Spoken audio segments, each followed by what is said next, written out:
As far as human free will, and really didn't get a chance to talk about this, but basically, if everything is determined by physical causes, even our decisions, then how can we hold somebody accountable for something that really wasn't their choice? It was just chemically determined. And in closing, the fact of God's existence, I do not believe that it is a mystery. I believe it's clearly seen through his created effects, but since he is infinitely wise, many of his ways and thoughts are often mysterious to us. If I could tell you why God does everything that he does, then it wouldn't be the God of theism. This debate is about God's existence. It's not about attaining an exhaustive knowledge of the workings of an infinitely wise God. On those points that I spoke about, theism is more reasonable than naturalism. Thank you.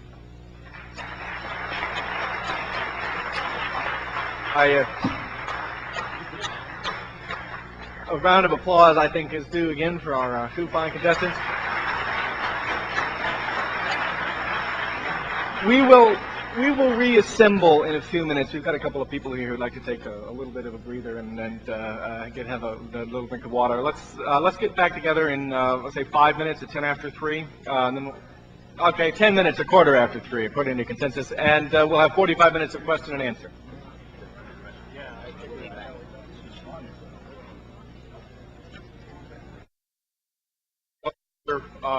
From often far corners of the universe. Anthony's going to be running up and down this side. If you have a question, I'd like if you could get sort of over here to recognize them. We'll try and do something in some reasonable order so that Anthony can get to you. What I'd like you to do is to direct a question toward one or the other of our debaters. We'll give a brief opportunity to give a response, and then, like a 30-second rebuttal from the one who was not initially asked. If that's agreeable to both of you. What's the format again? They'll direct a question to one or the other of you. An answer will be forthcoming, and then the one who was not asked will have a chance to come up with a brief 30-second response. How long is the initial answer? 3 minutes? Yeah, I'm thinking, 3 minutes will work. Okay. All right, okay, I think we have the mic working. Down here, gentleman, right down in front here. My question is for you, Phil. Actually, I have a comment and then a question. My comment is that I think that you suffer from a kind of a common misunderstanding as to what science is. Your idea when you were talking about the many worlds theory was that was science. I think that's what you said. And I want to submit for you the idea that science is a system for evaluating claims or evaluating the validity of claims, as opposed to the common misunderstanding of what science is, which commonly people think science is what scientists say. That's my comment.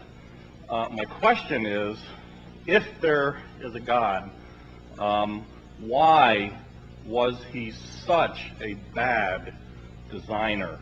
I could give the example of my back.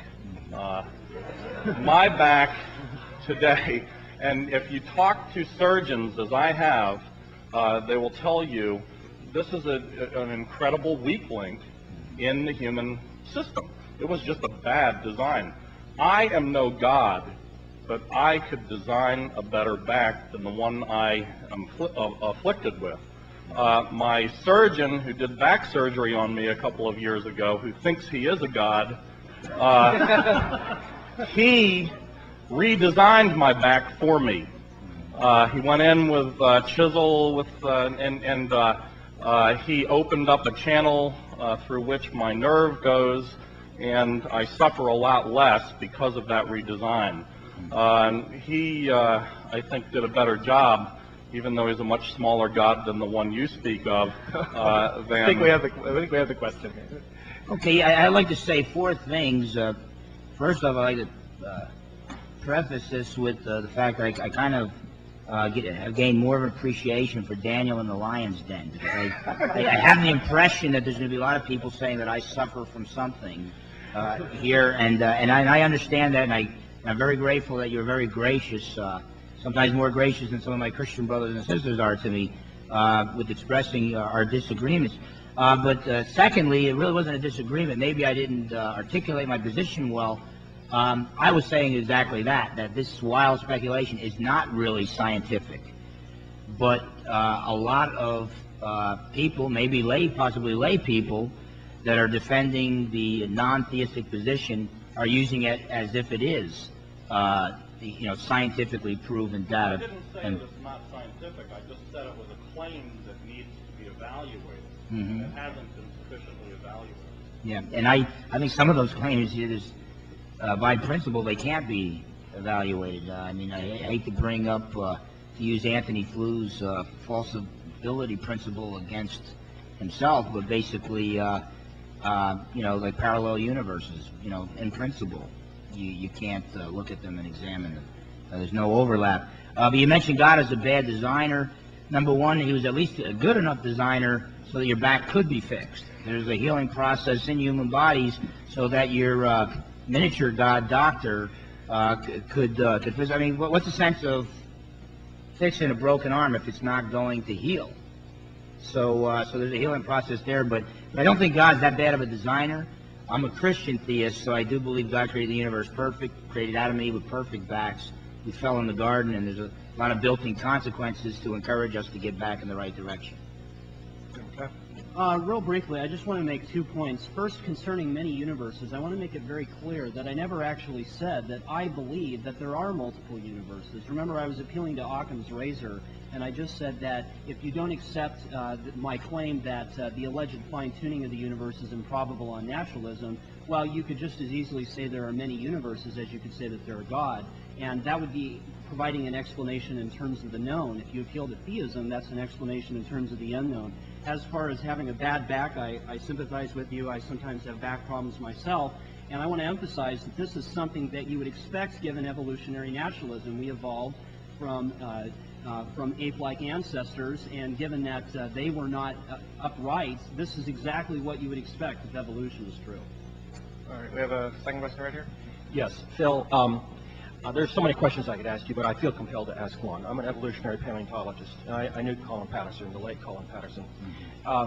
The quote you gave was quoted incredibly out of context. He believes in transitional species. He believes in transitional fossils. And what he has stated throughout his career is that you can't pinpoint transitional fossils within a cladistic framework. That means an analysis of species using cladism, which is a type of taxonomy. Now, without that restriction, he would recognize transitional fossils, as do many, many other paleontologists and scientists. So my question to you is, would you please investigate the source of that quotation and get it correct, or else please drop it from your presentation, because it is scurrilous, and he has spent many years trying to get away from that, because that's not what he believes. Okay, well, yeah, I would say this. I am not a scientist, and if I mistakenly used the quote, I apologize. I'll look further into it. At the same time, I was invited here. So if you want a greater scientific mind than Phil Fernandes has, and believe me, there are plenty, you could have got, if you want a major leaguer, you guys can go get a major leaguer. I'll give you a whole list of them. The William Lane Craigs, the J.P. Morelands, that know a lot more than Phil Fernandes does. But this is what you got, and if I am wrong, I stand corrected. I'll look further into it, but I do not claim to be a better philosopher than the philosophers are here today. I do not claim to be a better scientist, not even a scientist, than the scientists who are here today. All I claim is that I believe there is good, solid evidence for Christian theism, and I believe I presented some good evidence, and maybe I missed the boat on one area or another, and I'll look into it, and thank you very much. Jeffery, I appreciate Dr. Fernandes' gracious willingness to reinvestigate the source of that quotation, because I really do think that this was a quotation out of context, and I don't blame him for that per se. I blame Luther Sunderland. When Patterson was talking about transitional forms, he was referring to his 1978 book entitled Evolution. And if you read that book, you'll see that Patterson believes that we do possess several examples of transitional forms in the fossil record. He says, in mammals, for example, the gap between horses, asses, and zebras and their closest living relatives, the rhinoceroses and tapirs, is filled by an extensive series of fossils extending back 60 million years to a small animal, which I don't know how to pronounce, Hyracotherium, which can only be distinguished from the rhinoceros tapir group by one or two horse-like details of the skull. So I think it's pretty clear Colin Patterson does believe that there are transitional forms.